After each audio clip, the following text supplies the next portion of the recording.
Una polémica regulación que ya entró en vigor, así que si eres fumador, si eres fumadora, mucho ojo con esto.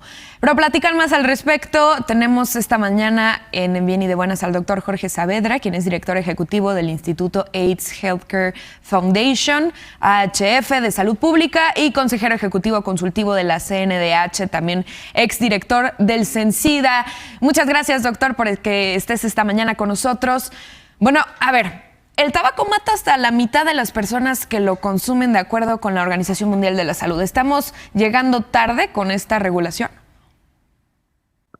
Yo creo que nunca es tarde. Es necesario crear espacios libres de humo. Está demostrado que cuando se crean espacios libres de humo, la tendencia a fumar o el tabaquismo disminuye. Eso ya está demostrado. Hay estudios que demuestran que este tipo de políticas sí funcionan en el sentido de que disminuye el tabaquismo, y ese es finalmente el objetivo de este tipo de políticas. Por supuesto, en todas las políticas de salud pública uno se tiene que valorar todas las consecuencias indeseadas de este tipo de políticas, porque no se trata de prohibir absolutamente todo, porque pues simplemente tenemos que aprender de qué ha pasado con el uso de las drogas, por ejemplo, con la marihuana, que está totalmente prohibida, pues desata una situación clandestina de su producción, de su comercialización, de su uso y de su uso en sitios clandestinos. Y no creo que querramos que se empiecen a abrir lugares clandestinos para fumar, porque absolutamente todo está prohibido. Lo que sí es necesario es crear más y más espacios libres de humo, definitivamente, pero habrá que pensar en otras alternativas para aquellos que necesitan fumar porque ya tienen la adicción y no lo van a dejar de hacer. También hay que tomar en cuenta quién va a implementar estas leyes. ¿Va a ser la Guardia Nacional? También cuando se empiezan a prohibir como fumar o algún otro tipo de actividades, pues lo que se incrementa es el soborno. ¿Cómo se va a hacer para que la gente no soborne a la policía, a la Guardia Nacional cuando salgan a fumar a la calle, que está prohibido? Pues seguramente le darán a una mordida. Eso va a suceder. Ahora, finalmente, la política de crear más y más espacios libres de humo definitivamente debe ser bienvenida.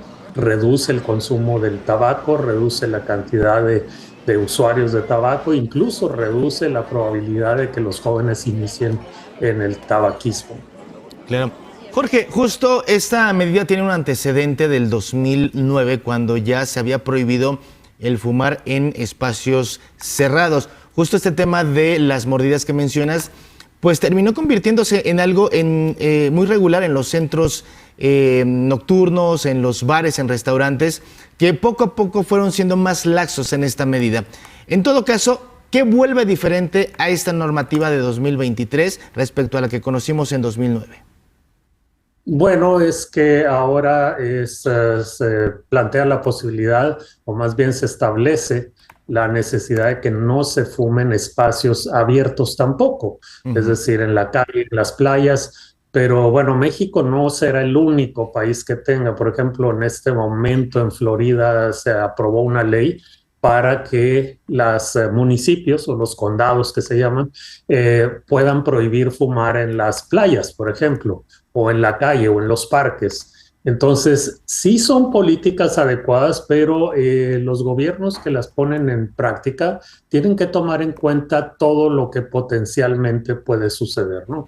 Por supuesto, la regulación más efectiva se da entre la misma gente. Una persona ve a su vecino fumar en los pasillos del edificio y sabe que está prohibido, pues lo reportan a la administración. Claro. No es a que venga la policía o el de seguridad a que lo reporte, lo hacen ellos mismos porque dicen, bueno, yo quiero vivir en un espacio libre de humo.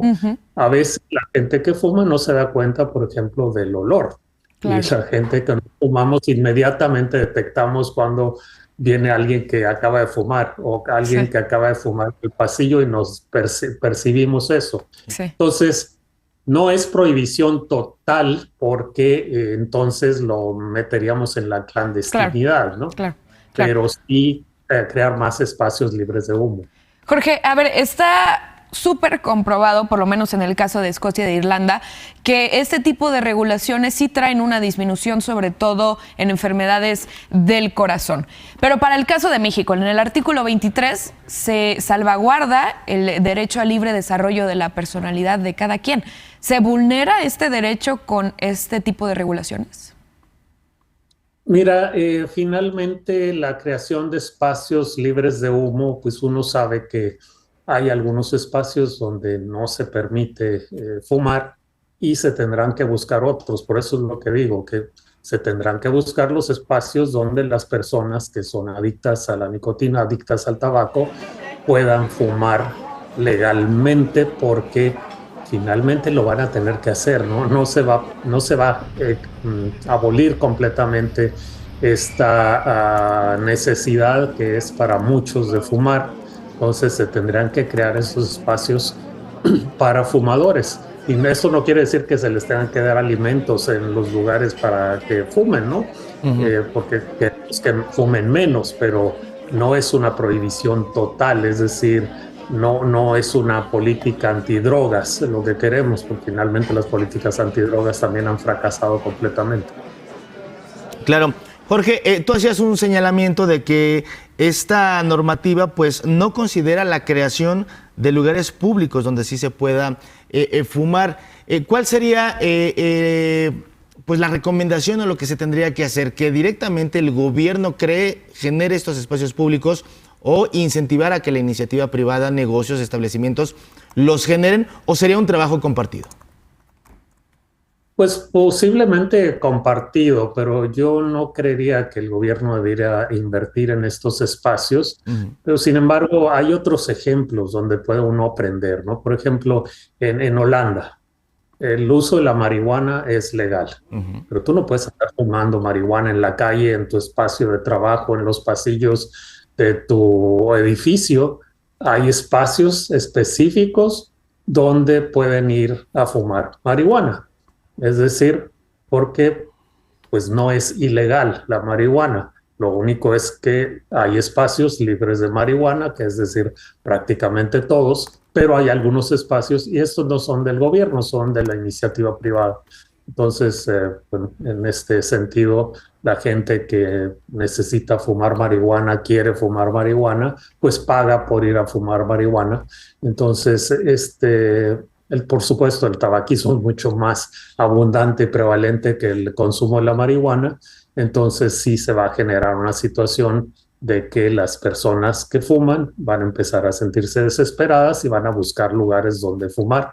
Entonces habrá que buscarles y darles alguna alternativa. Claro, claro. Jorge, pues te agradecemos muchísimo tu punto de vista, porque vaya que lo decía hace un momento, las personas, los fumadores y las fumadoras pues no están contentos con esta regulación. Gracias, Jorge. Buen día. Gracias, buen día.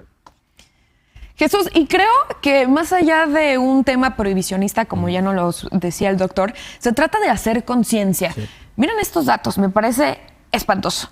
8 millones de muertos cada año se producen a causa del cigarro de manera directa, por las personas que lo consumen de manera directa, pero 1 millón de personas mueren por inhalar humo de cigarro, es decir, consumidores pasivos, lo que le llaman. A los 20 minutos que tú dejas el cigarro, disminuye la frecuencia cardíaca. A las 12 horas, las concentraciones de monóxido de carbono en la sangre vuelven a la normalidad, y entre la segunda semana y los 3 meses después de que alguien decide dejar de fumar, la circulación y la función pulmonar mejoran. Es decir, es realmente dañino para la salud el consumo del tabaco. Hacer un esfuerzo para dejarlo. Así es, y veamos qué tal funciona, porque son estos esfuerzos. 2009, sí, la prohibición para fumar en espacios cerrados. Correcto. También se hizo la parte del etiquetado en las cajetillas con estas imágenes que hubo. Y pues este es un tercer intento, al menos, que hace recientemente el gobierno federal por tratar de disminuir el consumo de tabaco en México. Correcto.